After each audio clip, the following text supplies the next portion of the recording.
우리가 예언서로 들어가는데요. 예언서. 그 위닝셔스 이제 순서가 예언서인데 예언자들 하면은 이렇게 다니엘, 이사야, 우리 오늘 이사야인데요. 호세아, 에스겔 등 여러 명이 있는데 누구 좋아하세요? 혹시 좋아하는 예언자 있으신가요? 다니엘. 네, 좋습니다. 감사합니다. 이 리액션 감사합니다. 네, 정말 감사합니다. 그래서 다니엘도 좋고 또 혹시 좋아하는 분이 계세요? 예레미야. 예레미야. 눈물의 선지자 예레미야. 그런데 좋은 것도 있을 수 있는데 조금 무서운가요? 왜냐면 그 말하는 게 좀 무섭잖아요. 심판 이야기하고 회개 이야기하니까. 그러면 예언자는 어떤 사람인가?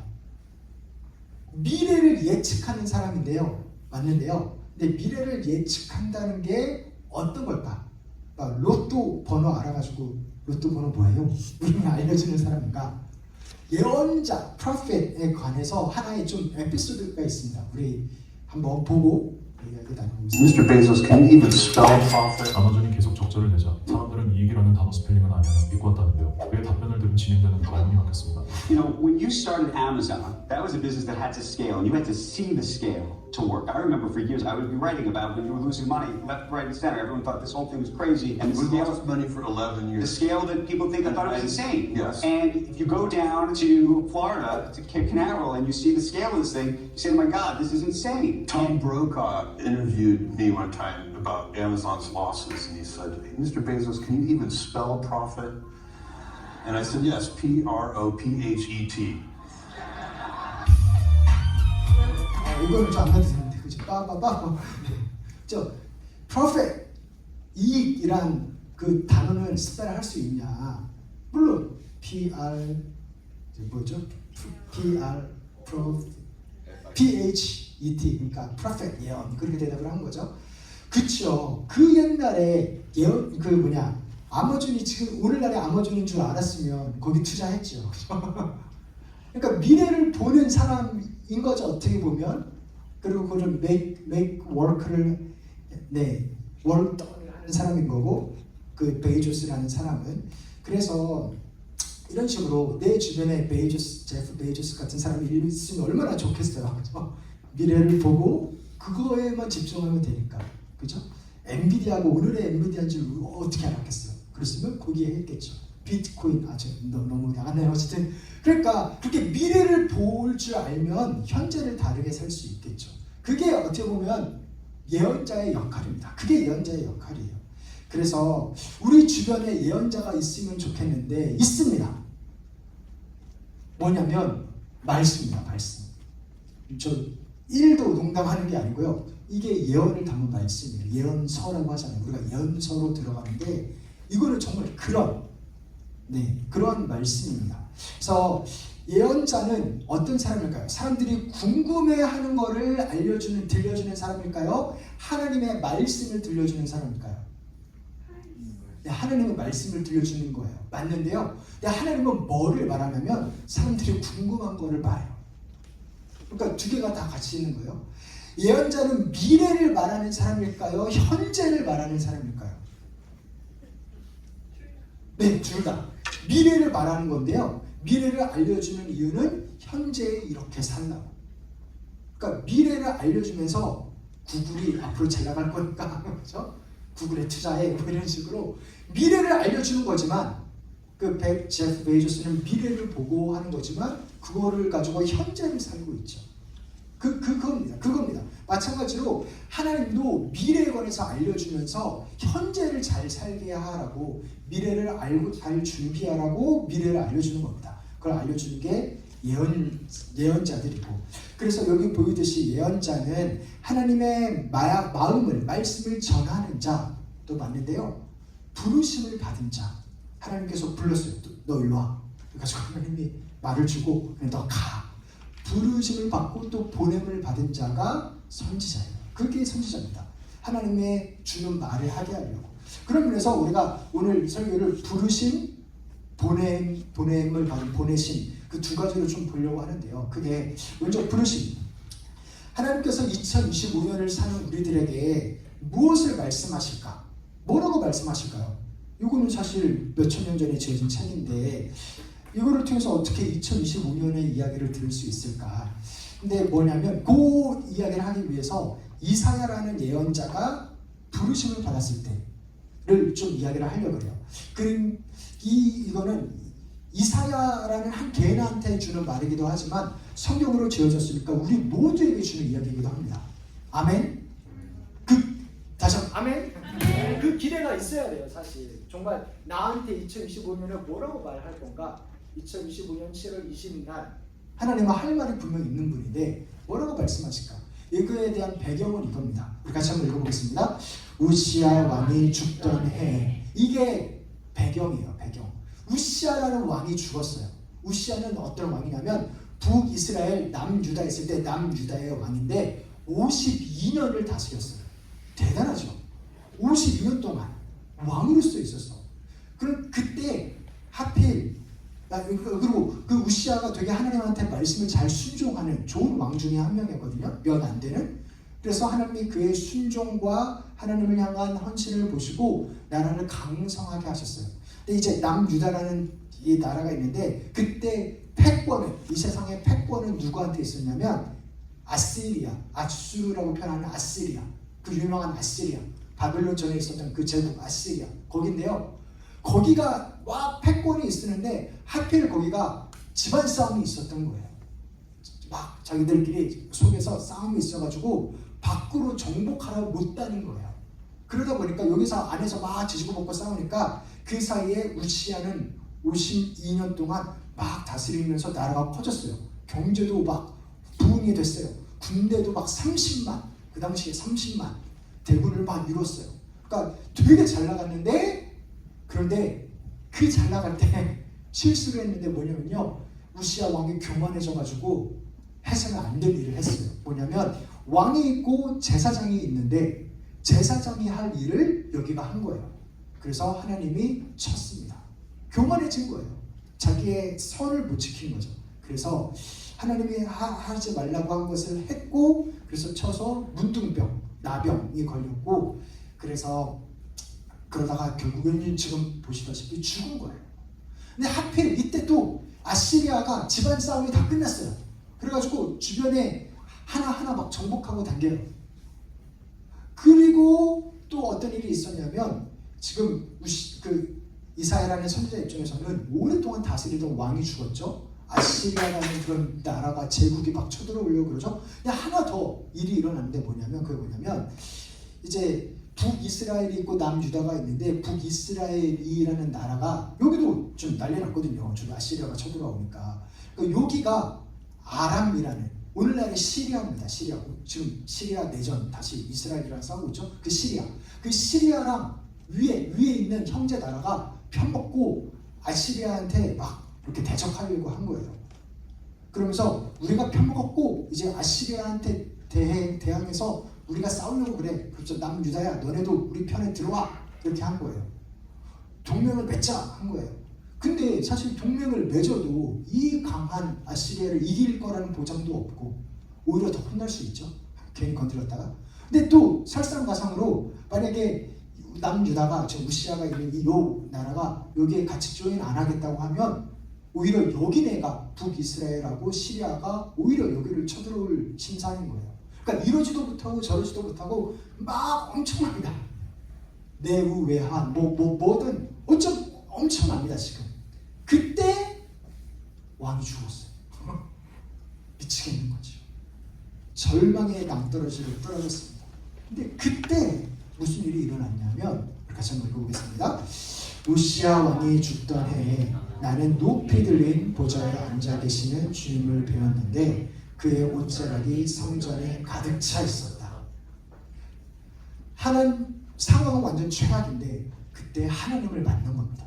하늘에 계신 높은 보좌에 앉으신 하나님을 본 거예요. 환상을 본 겁니다. 하나님을 말 그대로 인카운터를 한 겁니다. 제가 인카운터라는 단어를 되게 좋아하는데요. 정말 그런 거예요. 하늘이 열리고 진짜 말도 안 되는 광경을 본 거예요. 아이러니인가요? 그렇다라기보다 이게 어떻게 보면 법칙입니다. 사람이 가장 가난할 때, 심적으로나 가장 도움이 필요할 때 사실 하나님 만납니다. 그건 항상 그런 것 같아요. 매번, 거의 매번. 정말 내가 너무나 절망 속에 있을 때 그때 하나님 만납니다. 가난한 심령 가운데 하나님께서 나타나십니다. 높이 들린 보좌에 하나님이 높고 높은 하나님이 앉아 계신 거예요. 나는 지금 안달났는데 막 불안해가지고 미치겠는데 이분은 편안히 그러니까 다 이게 아니고 진짜 다 너무나 안정감 있게 앉아 계시죠. 목소리도 두꺼우셔가지고 그죠? 너무나 평온하게 탁 자리 잡고 하나 요동침 없이 미동 없이 너무나 잘 앉아 계신 거예요. 우시아라는 대단한 왕이 죽었고 지금 아수르라는 엄청난 그 제국이 나를 쳐들어오는데 나는 안달나 있지만 그 둘보다도 훨씬 대단한 분이 앉아 계신 걸 본 겁니다. 모든 걸 다 컨트롤하고 계십니다. 네, 그것을 보았어요. 그래서 옷자락에 성전에 가득하고 그 영광이 그 빛나는 얼굴이 가득 차 있습니다. 나의 여기와 상관없이 저 위는 너무나 분명해요. 확실합니다. 그리고 또 어떤 게 있냐면 우리 2절 3절 함께 읽어보겠습니다. 그분 위로는 세랍들이 서 있었는데 세랍들은 저마다 날개를 6 가지고 있었다. 둘로는 얼굴을 가리고 나머지 둘로는 날고 있었다. 그리고 그들은 큰 소리로 노래를 부르며 화답하였다. 거룩하시다 거룩하시다 거룩하시다 만군의 주님, 온 땅에 그의 영광이 가득하다. 아멘. 스랍이라는 존재는 하늘에 있는 생물 중에 하나인데 예배를 담당하는 그러한 생물 혹은 천사 비슷한 종류라고 생각하시면 됩니다. 사실 성경에서 여기에 거의 유일하게 나와요. 그래서 예배하는 존재인데요. 날개가 6개가 있어요. 그래서 둘로는 날고 둘로는 얼굴을 가리고 둘로는 발을 가렸어요. 왜 얼굴을 가렸고 왜 발을 가렸을까요? 왜 그랬을까요? 먼저 얼굴을 가린 이유는 거룩하신 하나님을 자기가 얼굴을 이렇게 보면서 예배할 수 없기 때문에 얼굴을 가린 겁니다. 그러니까 하나님은 거룩하신 분. 이 스랍이라는 존재도 너무나 거룩하고 엄청난 존재인데 하나님은 훨씬 더 크신 분이라는 거죠. 그리고 왜 발을 가렸을까요? 이 당시 중동 문화에서는 발은 더럽고 부끄러운 부위였어요. 그렇게 이야기를 하죠. 그래서 발을 꼭 씻었고 공개적인. 그래서 이것은 발을 가는 거는 나는 연약하고 낮은 자입니다라는 겸손의 표현이죠. 하나는 경외의 표현이고 하나는 겸손의 표현이고 그렇게 했습니다. 그 다음에 두 날개로 나를 이유는 액티브한 거예요. 누워있는 게 아니고 액티브한 겁니다. 날면서 언제든지 말씀하시면 그것을 하겠습니다라는 ready의 뜻이기도 하고 service, serve한다는 뜻이기도 하고 실제로 서비스를 드리고 있었죠. 하나님은 거룩하시다, 거룩하시다, 거룩하시다 예배하고 찬양했죠. 그것을 하고 있었던 겁니다. 이 우렁차게 이렇게 드리는 찬양의 소리 때문에 집안이 흔들려 그 성전이 흔들렸고 그 안에 영광이 가득 차고 연기가 가득 차고 그 말은 곧 하나님의 글로리가 영광이 가득 찼다는 겁니다. 이 엄청난 광경을 봤어요. 이사야가. 그러면 이 이사야의 심정이 어땠을까요? 우리가 몇 주 전인가 그거 우리 했었잖아요. 와우, 뷰티풀. 그죠? 우리 덕분들에게 막 제가 시키고 진짜 그랬을까요? 와우, 뷰티풀 이랬을까요? 아니면 황홀하다. 와, 엄청난 광경을 봤으니까 그랬을까요? 두려워 떨었습니다. 하나님을 인카운터하면 하나님을 만나면 어떤 기분일까? 좋지요. 누구나 좋고 저도 만나셨으면 좋겠는데 그 모든 사람들의 공통적인 반응은 뭐냐면 두려움입니다. 두려움. 그 나쁜 두려움 말고 좋은 두려움인데 우리 한번 봅시다. 우리 이사야가 뭐라고 부르냐면 함께 읽어보겠습니다. 나는 부르짖었다. 재앙이 나에게 닥치겠구나. 이제 나는 죽게 되었구나. 나는 입술이 부정한 사람인데 입술이 부정한 백성 가운데 살고 있으면서 왕이신 만군의 주님을 만나 뵙다니 재앙이다! 그렇게 이야기했어요. I'm undone. 그렇게 킹제임스 버전은 그 번역했는데요. 왜? 나는 망했다. 왜 그러냐면 나는 죄인이니까. 하나님 만나면 좋은 거라고요. 이거 맞습니다. 좋은 거 맞는데요. 그 만났을 때 반응은 이 반응입니다. 이 반응입니다. 왜냐하면 내 죄가 보이니까. 왜 근데 좋은 거냐 조금 이따 이야기할게요. 먼저 이 심정을 좀 이해해 보면 그래요. 혹시 우리 성도님들 운전하시는 분, 그죠? 운전하시네요. 운전을 하고 가다가 경찰을 보면 반가우신 분. 네, 저밖에 없네요. 제가 운전을 하고 가다가 네 이렇게 경찰이 있잖아요. 그럼 저희 뒤에서 아빠 경찰 그래요. 뭐 하라는 건가요? 가서 인사하라는 건가요? 아니죠. 빨리 피하라는. 난 잘못한 거 없어 얘. 그러는데 네 경찰을 보면 한없이 작아지지요. 네, 왜 그럴까요? 뭐 그때는 내가 스피드 안 했을 수 있지만 그저 내가 스피드한 게 있습니까? 그죠? 경찰은 한없이 좋으신 분들인데 너무 좋은 분들이잖아요. 우리를 지켜주고 보호해주고 그저 도둑놈 잡아주고 질서를 유지해주고. 근데 왜 마음이 한없이 작아지냐? 내 죄 때문에. 경찰이 나빠서가 아니라 내 죄 때문에. 그런 비슷한 심정인 겁니다. 나는 뼛속부터 아니까 나는 죄인이고, 그리고 이사야가 말하기를 나도 입술이 부정한 죄인이지만 우리 그 대단하다는 왕도 하나님한테 잘못해가지고 혼나가지고 병 걸렸다가 죽었고, 우리 나라도 이제 아시리아한테 막 망하기 일보 직전이고. 그러니까 내 죄를 아니까 보기가 좀 그런 거예요. 그러니까 하나님이 나쁜 분이어서가 아니라 내가 그 앞에 이렇게 다 드러나니까. 그죠? 그래서 안 그래도 상황이 절망의 상황이었는데 어떻게 보면 더 절망으로 떨어져 버린 겁니다. 나는 이제 죽게 되었다. 난 망했다. 이제 끝났다. 그런데 그 심정 가운데 여기 있습니다. 이게 부르심인데요. 그 절망보다 더 깊은 절망보다 더 큰 소망이 있으니 그게 뭐냐면 요건데요. 이게 부르심의 핵심인데요. 다시 한번 6절 7절 읽어보겠습니다. 그때 스랍들 가운데서 하나가 제단에서 타고 있는 수수를 부집개로 집어 손에 들고 나에게 달아와서 그것을 나의 입에 대며 말하였다. 이것이 너희 입술에 닿았으니 너의 악은 사라지고 너의 죄는 사해졌다. 아멘. 죄가 그 어느 전보다도 더 밝히 드러났지만, 그래서 내가 생각했던 문제가 아니고 내가 더 문제인 것이 드러났지만, 내가 마치 발가벗은 것처럼 드러났지만, 근데 그렇게 끝나지 않고요. 죄가 용서를 받았습니다. 죄가 용서를 받았어요. 그러니까 이사야의 심정을 생각해보면 문제라고 생각했던 우리 나라가 이제 거의 망해가고, 근데 우시아도 죽고 막 아시리아 제왕이 막 쳐들어오고, 근데 거기보다 더 큰 하나님을 봤잖아요.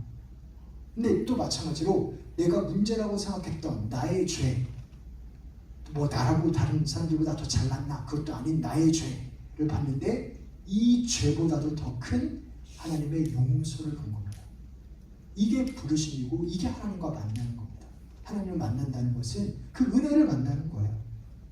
내 세상보다 훨씬 크신 하나님을 만나는 거고, 내 잘못보다 훨씬 크신 용서와 사랑과 은혜를 만나는 게 하나님을 만나는 겁니다. 그래서 어떻게 했냐면 천재 중 하나가 숯을 제단에서 갖고 왔대요. 제단은 뭐 하는 곳이죠? 하나님 앞에 이렇게 제사 올려드리는, 그래서 그 제사는 죄를 씻는 그 역할을 하는 거잖아요. 그래서 제단에서 숯을 하나다가 가져다가 내 입술에 딱 댔어요. 이사야는 나는 입술이 부정한 자, 내가 입술이 더러운 자인데 그 입술을 깨끗하게 해주는 겁니다. 그래서 너는 이제 깨끗해졌다라고 한 겁니다.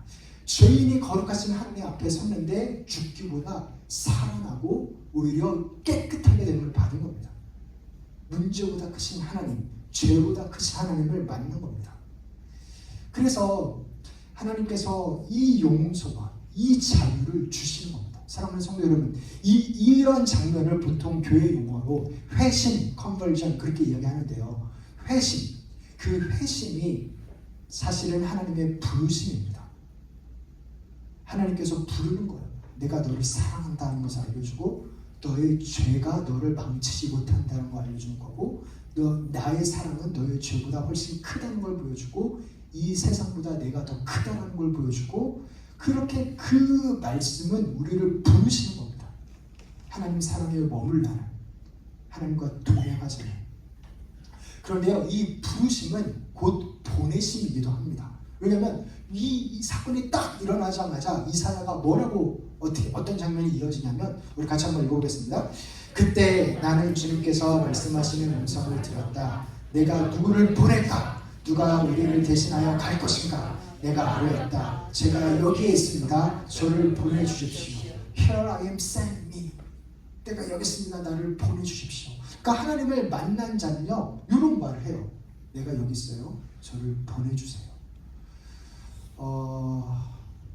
제가 사진을 찍었는데 제가 깜빡하고 안 갔거든요. 저희 그 집 블락에 어떤 집이 있냐면요, 정말 형광색, 형광 사인펜, 그러니까 형광펜 있잖아요. 그 색깔로 집을 칠한 분이 계세요. 그리고 그 집에 세워져 있는 차는요 두 대인데요. 거기도 파란색, 아주 반짝이는 파란색인데 거기에다가 꽃무늬를 이렇게 스티커를 한 30개씩 붙여놨어요. 차에 두 차다. 제가 저 차와 저 집을 보면서 야 대단하신 분이구나, 뭔가 특이하신 분이다 그렇게 생각을 했어요. 그런데 나중에 얼마 전에 알았어요. 사실 한 달도 안 됐는데 그 집이 구글 다닌다는 거예요.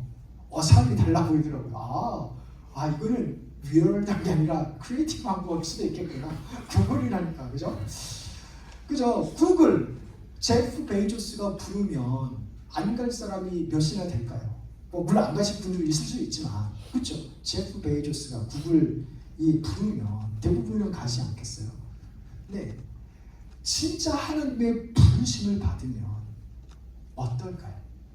하나의 CEO가 불러도 좀 뭔가 이렇게 달라 보이고 한없이 좋은 쪽으로 보려고 할 텐데, 그런 마음이 드는데, 근데 진짜 하나님의 부르심을 받아서 하늘보다 높고 바다보다 넓은, 너무 클리셰 같지만 생각해보자. 하늘보다 높고 바다보다 넓은 그런 사랑을 진짜로 만나면, 그 용서를 받으면 어떤 마음이 들까요? 어떤 마음? 이게 이사야의 반응입니다. 그제서야 그 사랑을 만나니까 나는 맨날 미미미미 나나나나 하다가 이제는 하나님의 음성이 들리는 거예요. 하나님은 뭐라고 말씀하시지? 그게 궁금해지는 거예요. 나 같은 사람을 왜 용서하시지? 왜 나를 불렀지? 하면서 거기에 관심을 기울이니까 어떤 말을 들었냐면, 누가 갈까? 하나님은 그렇게 사람과 함께 하기 원하시는 분이십니다. 동행을 넘어서 동역, 같이 일하고 싶어 하시는 분이죠. 누가 갈까? 누구를 보낼까? 하니까 이사야가 저 여기 있어 이런 거예요. 제가 무슨 말 하는지도 모르고 저 여기 있습니다. 저 보내주세요 이런 겁니다. 그렇게 하나님의 사랑을 만나면 윤여들다 그런 말 하잖아요. 정말 하나님을 만나면요 하나님한테 스며듭니다. 그러니까 제가 어제 우리 리더들하고 같이 이야기 나눴는데, 하나님 만나면 그 전에 되게 내가 심각하게 고민했던 것이 별로 그 고민이 아니구나 라는 게 느껴져요. 그래서 여기 안 써왔는데요, 제가 팀 켈러 목사님을 만났을 때 그랬어요. 진짜 팀 켈러 목사님을 보면서 그분의 지식과 지혜와 말씀과 이런 거를 이렇게 가까이서 계속 들으니까 저분은 뭐야 그런 말을 들으니까, 제가 정말 가지고 있었던, 제가 A라고 생각했다고 하면, 내가 A라고 생각했다가 이분이 바로 A가 아니라 B라고 이야기하니까 맞아, 이게 맞는 거지. 바로 수긍이 되더라고요. 그렇게 그 인격을 만나고 그 사람을 만나면, 대단한 분을 만나면 무슨 말을 하건 대단하구나, 맞구나 라고 그냥 내가 다른 생각을 가지고 있더라도 완전 그렇게 바뀌더라고요, 사람이. 근데 하나님이겠어요, 하나님. 팀 켈러는 연약한 인간이지만, 그래서 하나님을 만나면 완전 무장해제가 됩니다. 이게 또 어떤 것과 같냐면, 우리가 누군가와 사랑에 빠지면 그 사람을 위해서 우리가 내 평소의 상식에는 이해 안 되는 행동들을 많이 하죠. 그런 거를, 왜냐면 사랑하니까, 사랑에 빠져버렸으니까. 그래서 혹시 여기에 사랑을 아시는 분, 우리 아시나요? 이제는 아시는 거죠? 그죠? 1년이 넘었기 때문에 사랑을 아시는데, 사랑에 빠져서 하는 행동이라는 게 있잖아요. 그 사랑에 빠지지 않았으면 도저히 이해가 안 되는 행동들. 그러니까 하나님을 만나면 그냥 다 이해가 되고, 이해가 안 돼도 다 인정이 되고, 그런 엄청난 경험이 있어요. 그게 있어요. 그래서 그 경험은 어느 것과 비교할 수 없이 순전하고 굉장하고 인생을 흔드는 경험입니다. 두려운 마음이 드는 동시에 두려움이 없어집니다.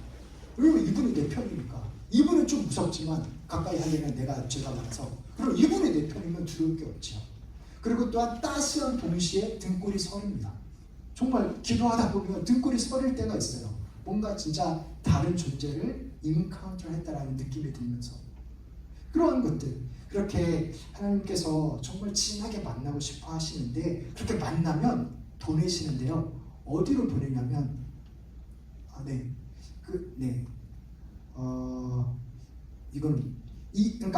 이건 우리 질문에 나왔던 질문인데요. 하나님 어느 정도까지 그렇게 우리가 쾌락과 즐거움을 누리기 원하실까라고 질문이 우리 지난번 정보에 나왔는데, 하나님을 만나는 정도, 이 정도까지의 마음을 누리기를 원하십니다.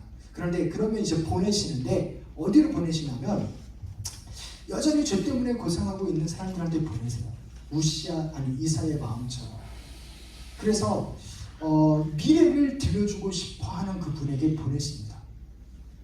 그래서 결국에는 미래를 하나님이 알고 계시고 하나님이 계획했고 하나님이 이룰 거기 때문에 요거를 알고 현재를 바꾸게 살아야 되는 것, 이 이야기를 들어야 될 분들에게 하나님이 보내십니다. 하나님의 백성들에게 보내십니다. 마음을 열 자들에게 보내십니다. 그래서 무슨 말을 하시냐? 뭐냐면 우리 따라합시다. 죄의 용서. 먼저는 그거예요. 죄의 용서가 될 수가 있다라는 것을 말씀해 주십니다. 그래서 결국에는 문제가 죄인데요. 나는 잘 나가고 싶어. 왜? 그래야 사랑받을 수 있으니까, 인정받을 수 있으니까. 근데 평소에 인정받지 못한다라는 생각이 드는 이유는 여러 가지가 있을 수 있겠지만 결국에는 그런의 죄가 있거든요. 내가 나의 부족함을 누구보다도 잘 아니까. 나도 나를 인정하지 않으니까. 나도 나를 사실 사랑하지 않으니까. 근데 그건 잘못 때문에, 죄 때문인데, 그러한 죄의 용서, 그런 게 있다라는 겁니다.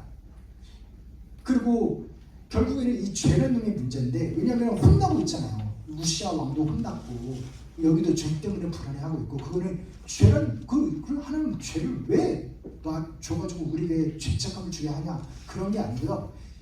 죄가 이렇게 큰 이슈가 된 거는 어겼기 때문입니다.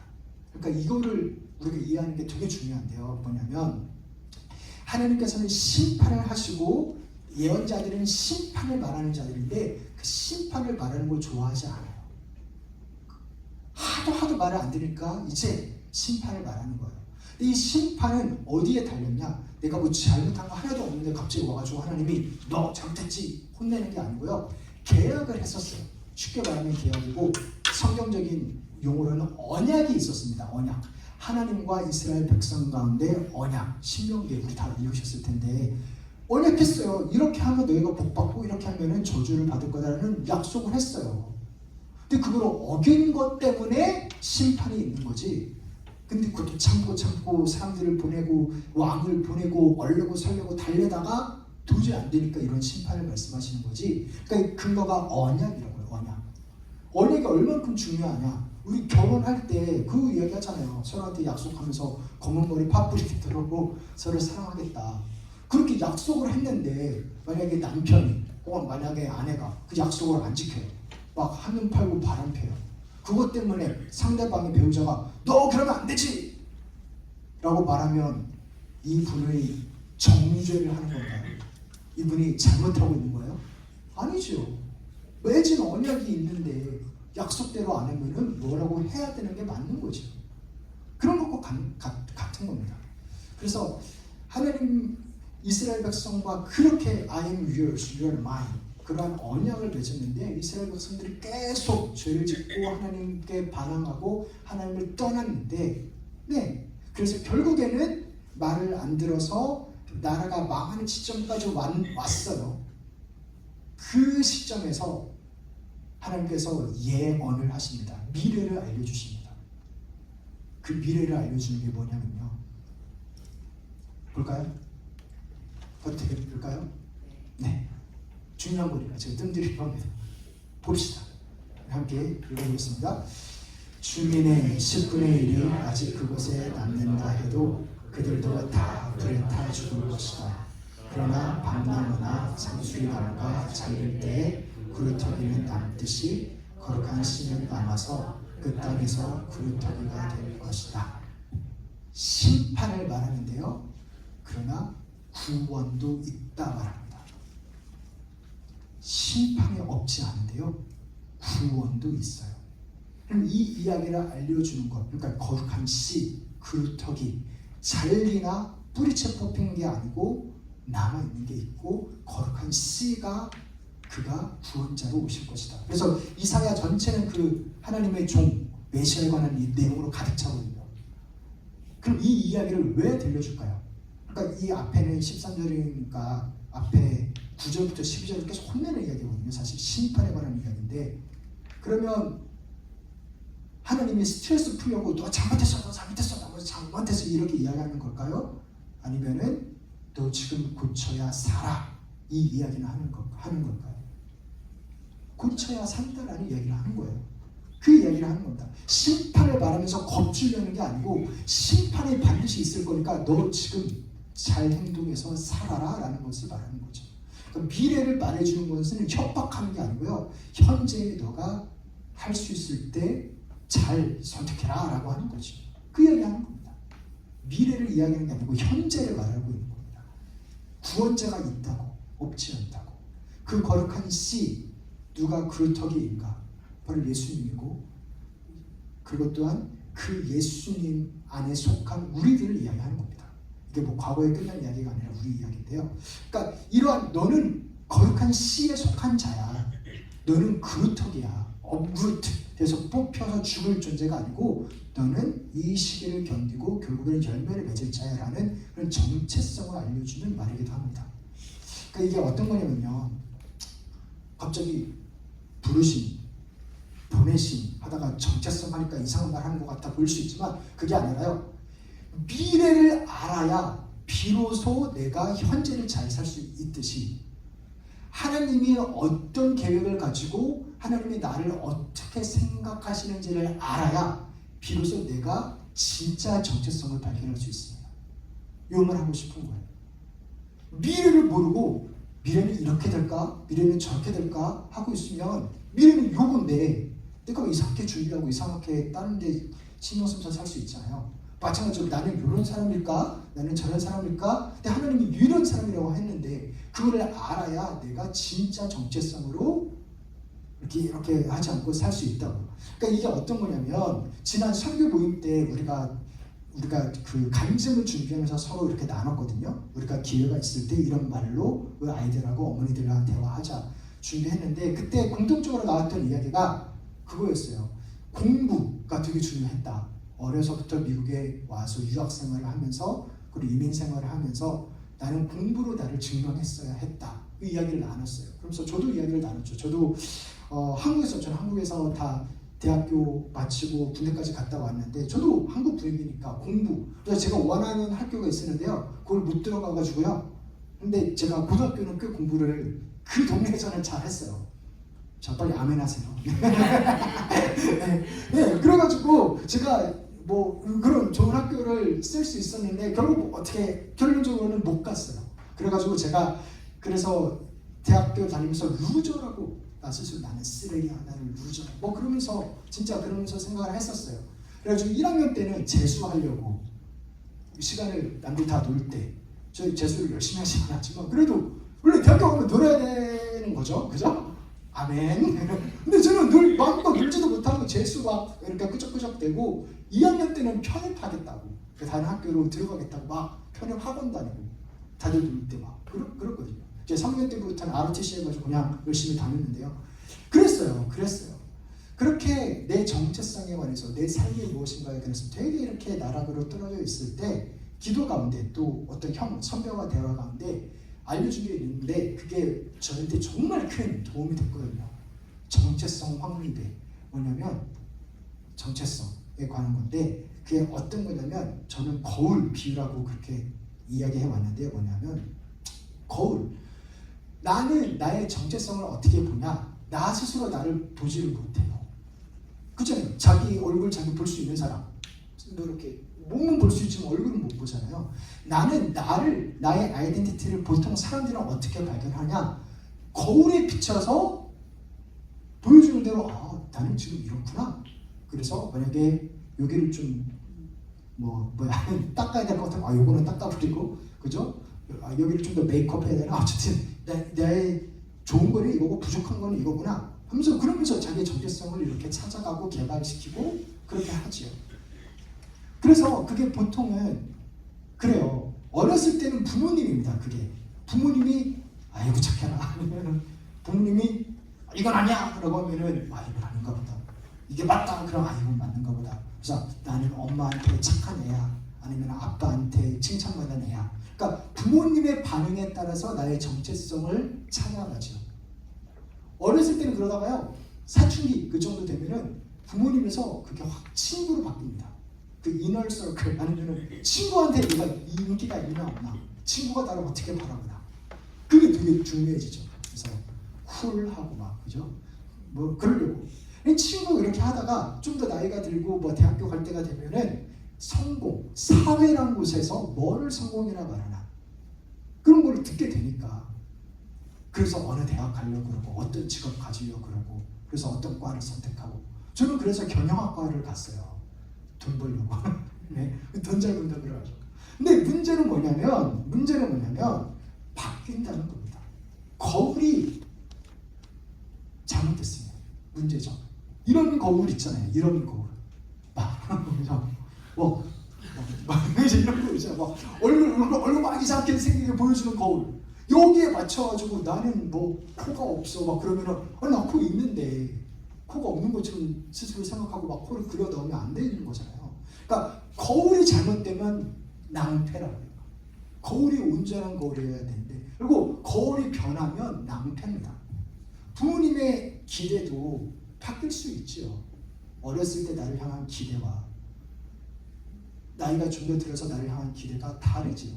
뭐 같을 수도 있는데 또 다르기도 하고, 그리고 부모님보다는 아무래도 내가 더 오래 살 확률이 많고, 그래서 책을 읽다 보면 부모님의 기대에 맞춰서 이렇게 살았는데 결국 그래서 내가 가기 싫은 직업을 가졌는데 부모님이 갑자기 돌아가셨어. 그래서 자기 정체성을 잃은 나이 40, 50대에서 그런 분들 이야기 있어요. 그러니까 나의 꿈도 마찬가지고, 내가 사람이 화장실 들어갈 때랑 나올 때랑 생각이 바뀐다고 나도 생각이 바뀌잖아요. 사회도 바뀝니다. 제가 들어갈 때는 경영학과가 1등이었는데 나올 때는 경영학과가, 그러니까 사회의 기대도 다르고, 네, 친구들도 그 어렸을 때 친구가 지금까지 친구도 아니고, 그러니까 무슨 거울에 비춰서 나를 보느냐가 되게 중요한데, 그러니까 그 거울이 변치 않아야 되고, 그 거울이 맞는 이야기를 해야 되고, 그 거울이 확실해야만 그거에 비춰서 내가 내 정체성을 삼을 수 있는데요.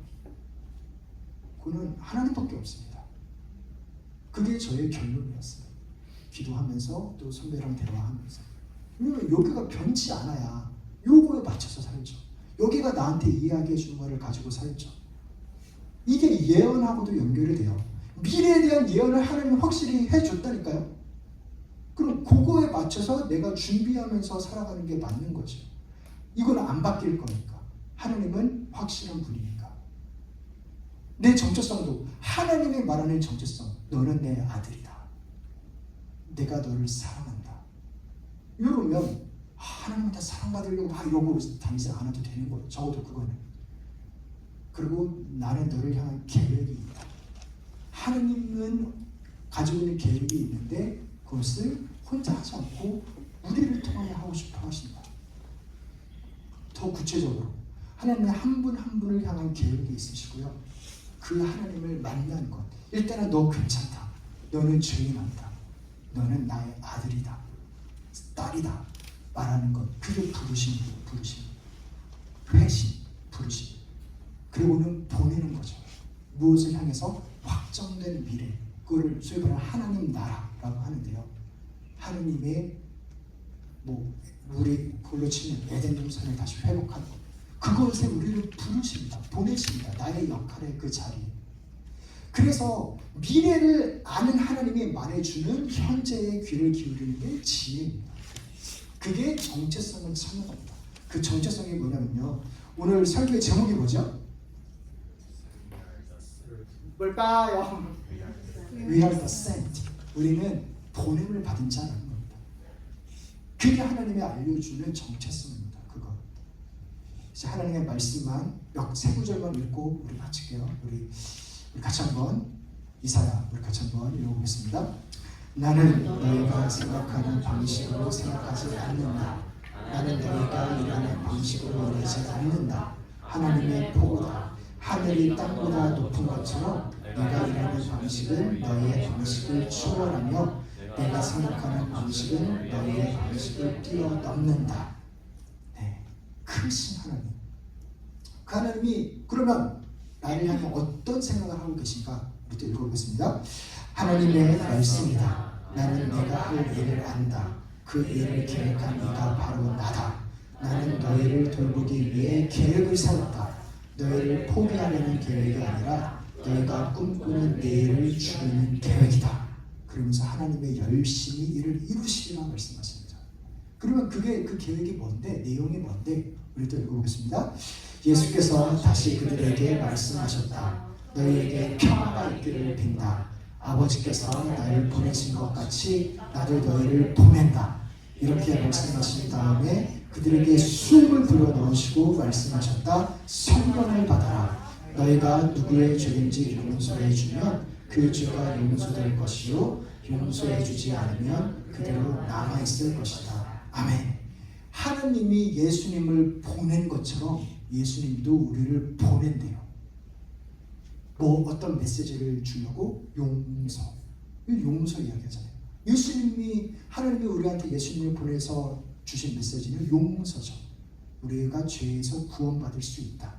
우리는 사랑받는 자녀다라는 것, 미래의 소망이 있다라는 것. 그 메시지를 우리도 전했으면 해서 우리를 보내십니다. 근데 그냥 보내지 않고 성령 받아라. 혼자 보내면은 어려우니까 하나님이 함께 하시면서 그 능력으로 살아라 하면서 보내십니다. 네, 우리 찬양, 우리 아까 불렀던 찬양인데 가사 한번 같이 읽고 네, 가사 한번 같이 읽고 같이 한번 찬양했으면 좋겠는데요. 한번 읽어봅시다. 시작. 내게로부터 눈을 들어 주를 보기 시작할 때 주의 일을 보겠네. 내 작은 마음 돌이키사 하늘의 꿈 꾸게 하네. 주님을 볼 때 성령이 나를 변화시켜 모든 두려움 사라질 때 주의 일을 보겠네. 황폐한 땅 한가운데서 주님 마음 알게 되리. 주님을 볼 때 모든 시선을 주님께 드리고 살아계신 하나님을 느낄 때 내 삶은 주의 역사가 되고 하나님이 일하기 시작하네.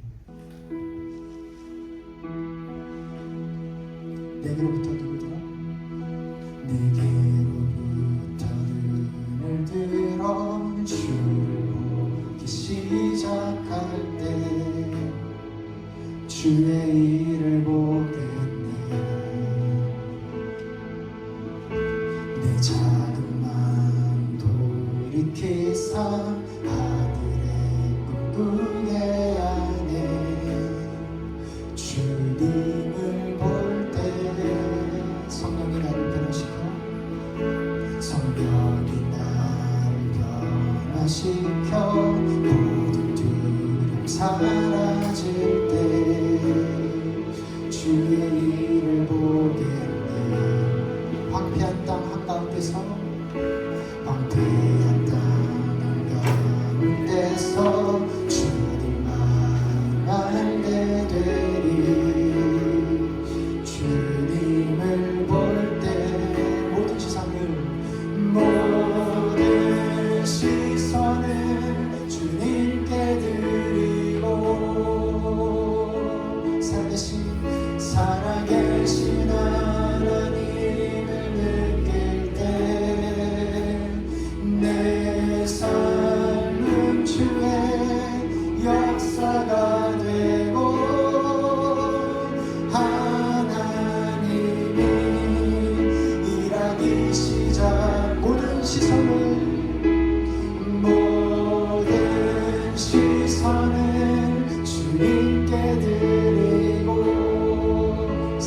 하나님을 살아계신 하나님을 느낄 때 내 삶의 주에 내 삶의 주에 역사가 되고